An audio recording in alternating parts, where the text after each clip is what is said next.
Hello and welcome to another Coffee with Carl. I am your host, Carl Zoellner, one of the attorneys with Anderson Business Advisors, and this is part two of our cryptocurrency coffee discussion.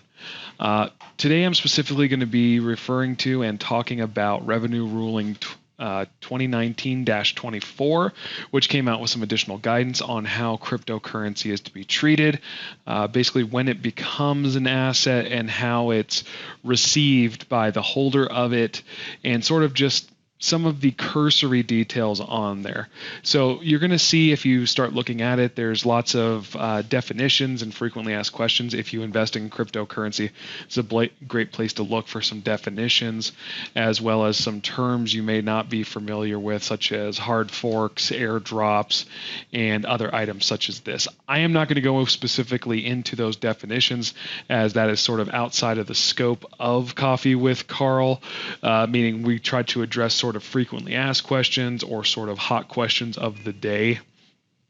So what I am going to talk about, though, is how the IRS really looks at cryptocurrency, and with this new guidance, it sort of clarifies when we need to start looking at those taxable events or tax triggering events that come along with investing in cryptocurrency. When we talk about cryptocurrency, the IRS is really concerned about and refers to sort of the group as convertible virtual currencies, and talks about how those different items are listed and how we determine value. Value of the cryptocurrency is determined at fair market value at the time of sale. So going back to our original definitions, we just talked about how the IRS was treating it property.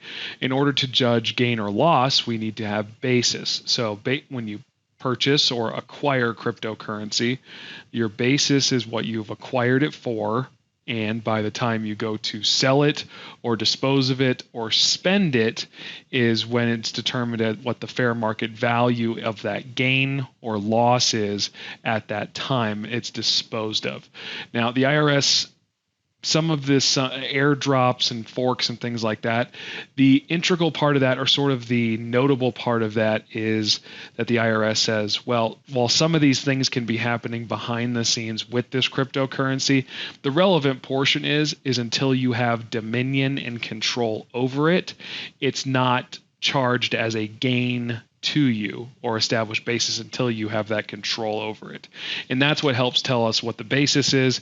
And then when we dispose of it or spend it on, products or services at that time, that's when it's a taxable event to then convert it to that. Just sort of on the flip side as well, if you're receiving cryptocurrency, say for services, it would still be, you would receive the cryptocurrency, which is usually converted at that point. But if it's not, it would still be subject to taxable gain, as well as if it's for services you provided, would also come along with that self-employment tax as well.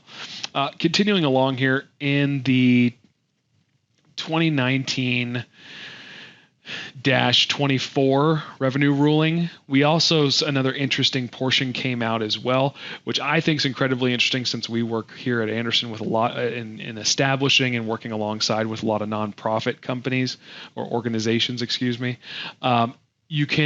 further clarified as well, being able to gift, say, your cryptocurrency to the charitable organization, and specifically that in the context of gifts, a recipient of virtual currency that's done as a gift, it does not show up as gain, loss, or as any sort of income to the owner to donate it, which is an interesting twist, since normally if I'm donating cash to my, say, a nonprofit organization, I've already paid taxes on that cash or planning to pay taxes on that cash, then take it as a deduction.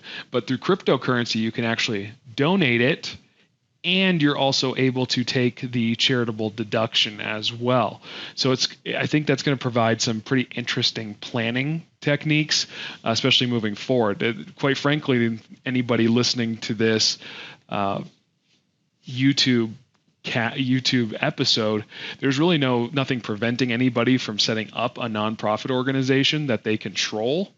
It's ultimately going to be for the public benefit, but it does provide some interesting new planning techniques or planning opportunities with the ability to donate or officially have some kind of IRS ruling on donating some of this cryptocurrency, say if you're trying to move some assets around or do some advanced tax planning.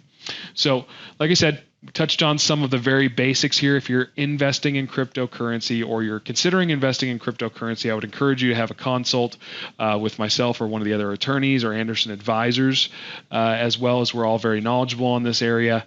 And I would also like to say, if you're not a client yet, please call in for a individual consult, and if you are doing cryptocurrency, we can help you out there with that as well. Until next time, this is Carl Zoellner signing off. Thank you for joining me for another Coffee with Carl. Once again, please take advantage of all of our free content out there, but if you do want that individualized fit, need to have that individualized consult. Thanks, and we'll catch you on the next episode.